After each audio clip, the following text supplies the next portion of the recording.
work on this door, I think. So it did say, and we gotta get those tokens too. We can have 2 guys there, so I'm going to try to balance out. Specifically said we can have 2 guys, so I'm going to try to have 2 people there that have decent stats in the space in front of the door, so that complement each other.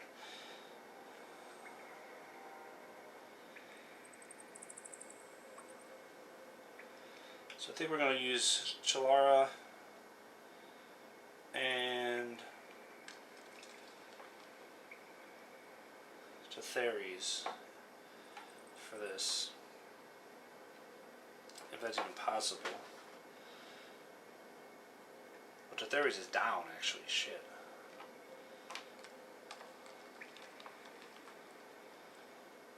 Yeah, I don't know if we can actually get them there. Well, we can get Chilara there, but she can't affect the door, but that's fine.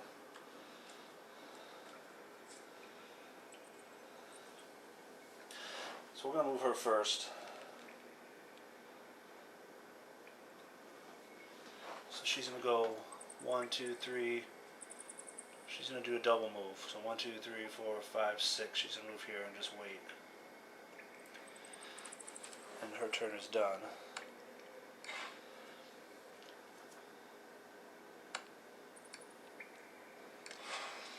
I actually didn't KO Theres in the app, I forgot, but now I did it. So once I KO'd her, it dropped our morale from 4 to 3. So remember, if this ever drops down all the way, we lose.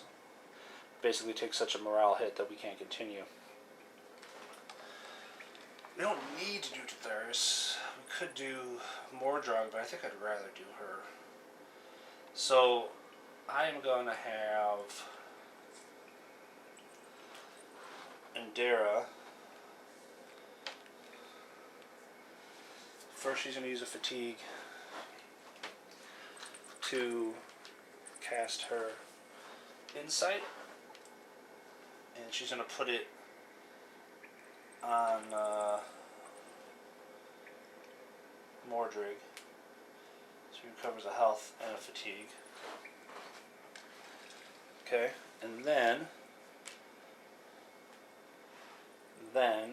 she's going to revive Theres. So the way you revive a hero, I don't know if there's anything about reviving here. Okay. You roll 2 red dice. For any hearts you get, that's how much health they get back. For any surges, that's how much fatigue they get back. So he's going to try to get her up. And that is 4 hearts. So Theres will be able to stand. So we put her token where her mark was. Recover 4 health, which means she's down back to 6. She didn't get any fatigue back though. And then in the app we show that she has recovered. So as the first action, I'm Indira. Or Indira. So I think she's going to head down the hall to get those items. If she can. She's going to move 4. 1, 2, 3, 4. She's just going to head here. She's going to try to pick up those search tokens. The next turn she can get to one of them. Alright, so she's done. Now because we're using an action to revive Theres, she can actually do a full round of actions now. If she used her action to stand up herself, then that was, her turn would be over. That was it. So she's going to move 4. 1, 2, 3 actually, to here. And then she's going to mess with the door. Whoops. So let's see what happens with this door.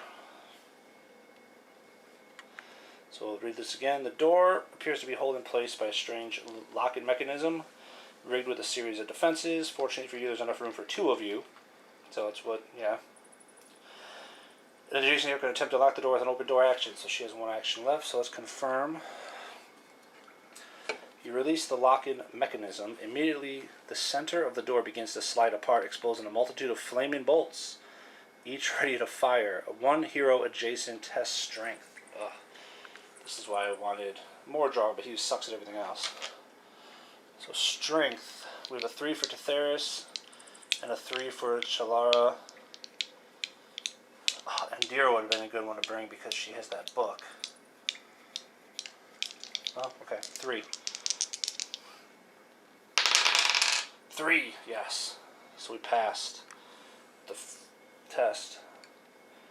Ooh, another one. You hold the opening shut and hear the springs unwind for the firing mechanism. Then you notice several smaller windows begin to slide silently open all over the door. One hero tests awareness. So Tetheris has a 5 in awareness. She rolls a 3, so she passes that. Oh boy. A small window continuing to pop open, but you slide each shut before they could fire. Slowly you begin to grow weary and catch each just before it fires. Your muscles grow tired and your nerves grow tense. One hero tests willpower. So we have a 1 in willpower and a 3 in willpower. Chalara is a 3. Alright, come on Chalara, 3. No! 5! Shoot! We were killing it. So it's strength so far. So it's strength, willpower, and awareness.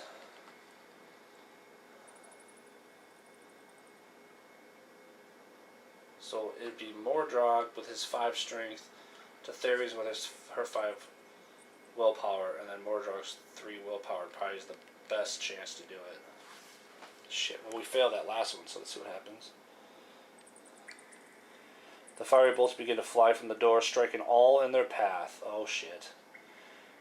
Each figure on tiles 16, 23, and 8. So that's this hallway, this one, and 8. So all the way down. Tests awareness. Each figure that fails suffers 2 damage, and then the trap resets. Oh man. Okay, so they each have a test awareness now. Or take 2 damage. Modric, 2 for awareness. And yeah, he fails. So he takes 2 damage. And Dira is going to use her Sage's Tome since she used her turn already.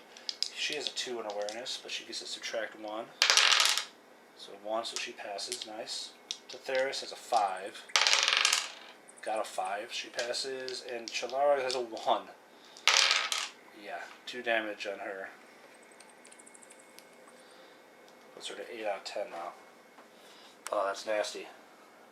There's got to be something good in that door, man.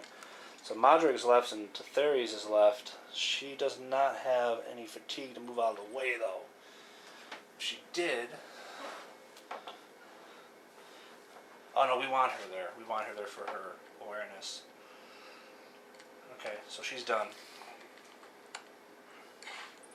So Modric is standing there, or Mordrog, and he has a health potion.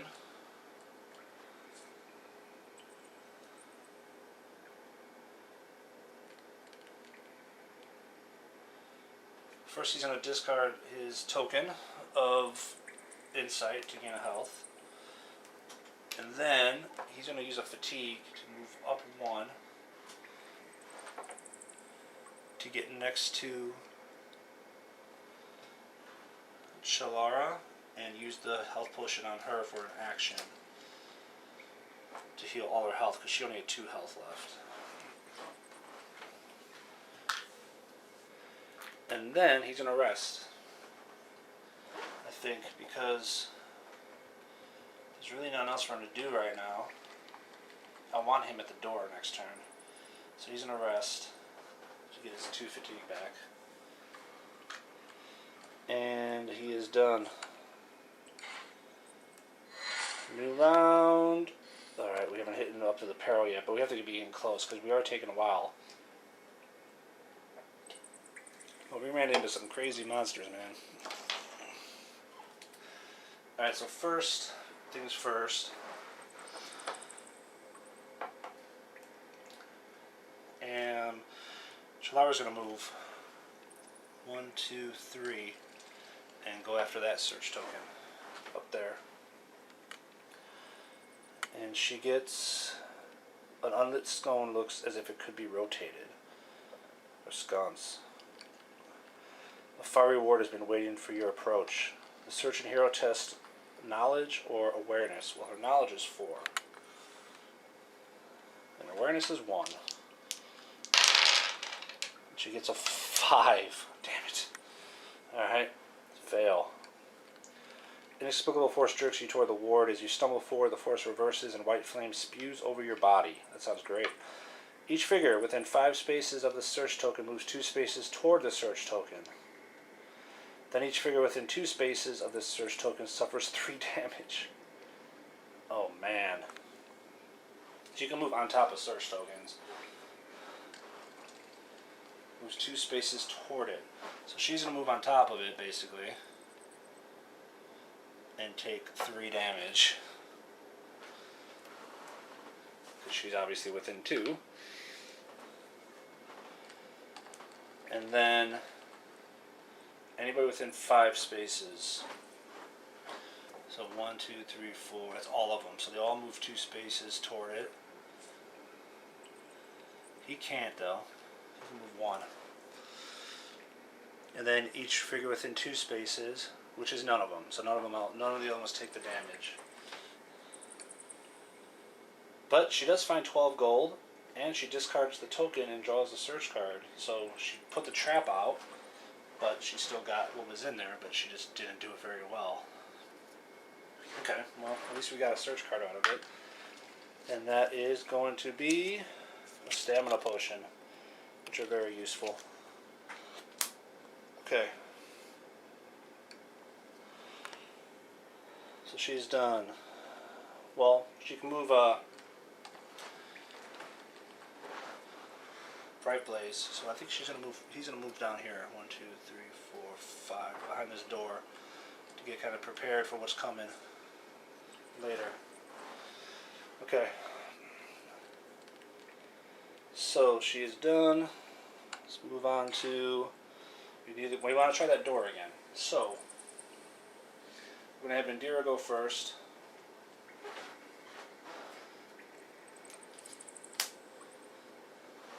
She's going to move up here and search this token. And this one, a pile of unused candles. You find 4 gold and draw a search card. That was a lot easier. That was a lot easier. So a search card for Indira is a stamina potion. Nice. Alright, we're getting a lot of those out of the way. I think she's going to actually use that right now, because it doesn't take an action. You just flip it and get all her stamina back. And because she's doing that, she'll be able to actually, because she was maxed out in stamina, so that was perfect. So she'll be able to do her insight. So she's going to spend one of the ones she just got back, flip this, give it to Theres, 1 of each. She's the closest to dying right now. Okay, and then she can get rid of that next turn to get another one back. And she only moved 1 space, so she's got 3 left. So 1, 2, 3. She can start moving down the hall. And now we're going to worry about that door. So first, Theres is going to move adjacent to the door. She's going to spend a fatigue to do so, but then she's going to rest, which makes all her fatigue go away. And she's also going to discard that insight token and get another health back. So now she has 4 damage out of 10. She got 6 health left, and all her fatigue's done. And then our boy Mordrog is going to spend a fatigue, because he's maxed out, he doesn't have any, to move toward the door. And then he's going to spend his action to open it, or attempt to open it, and go through these traps again, I can only assume. Alright, confirm. Alright, so I just noticed that my camera actually died right before I started this, so I hit the button to go to do the test again here. Mordrog is up, over at both up, Mordrog to Theres. And again we have to test strength. Okay. So, let's see what we can do. We need strength of 5, so Mordrog's strength test is a 3, so he's good. So same test, I assume. Yeah, awareness this time. So to Theres, awareness is 5. Rolls a 3, so we're good there. And now the one that's rough, because the best guy we have in the whole party. Well, we have Indira, but she's a 4. She's not there. So Mordrog is a 3. So we need a 3 here on this willpower test, and we have no way to change it. I wish Indira, he had a Sage's Tomb. He doesn't. 3. 3. Yes. Alright, so we pass it. So let's see what happens. Pass. Staring down the last fiery bolt, you slide the chamber shut and the door pops open. Place 26B and 1 end cap.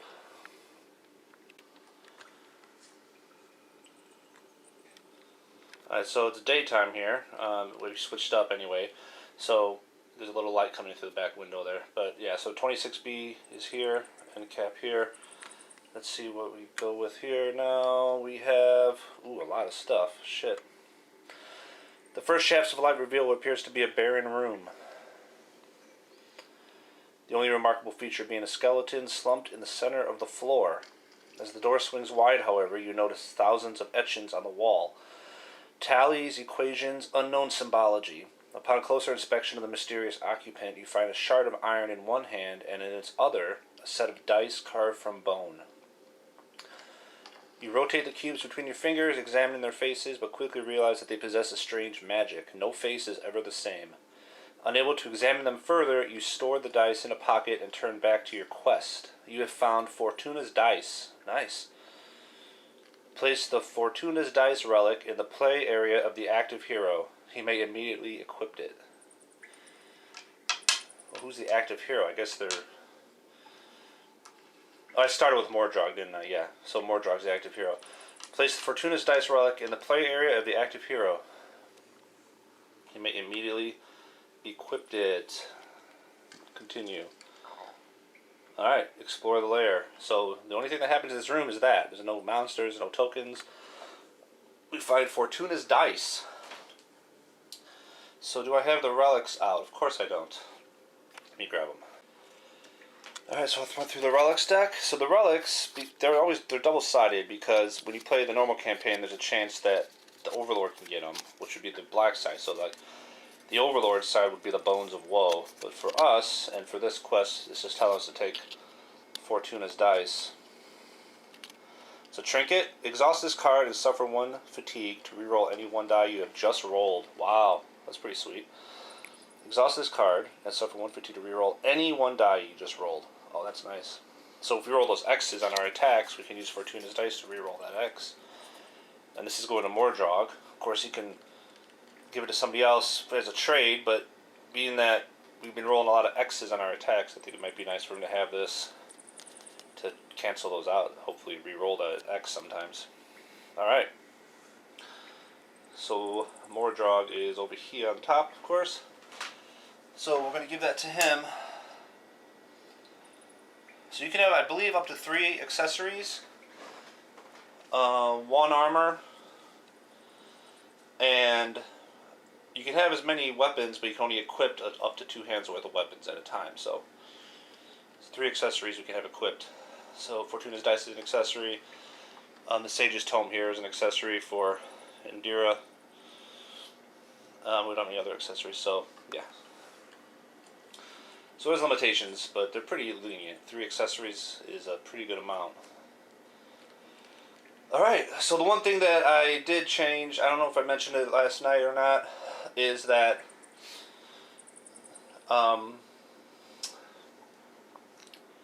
Bright Blaze here would have been in the room 16B the first time the trap went off, so he would have taken 2 damage. So I put 2 damage on him. I don't know if I mentioned that or not.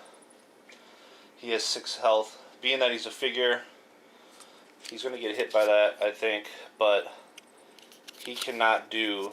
Remember, you got to do awareness tests to see if he took 2 damage. He always fails awareness tests or any tests he has to take. So he would take the 2 damage. That's only 2 damage he's taken so far, so not a big deal. Alright, so now we have to explore the lair. So Mordrog. Now I'm trying to remember what we did last night. If he moved in or not. I think he spent a fatigued move there. You know what, I have to double check. Alright, so I checked the vid from yesterday before I stopped, and everybody basically did their actions this turn except Mordrog, who he spent a fatigue to move to that space, so his first action was open that door. So now he's got the dice, so he's 1 more action left.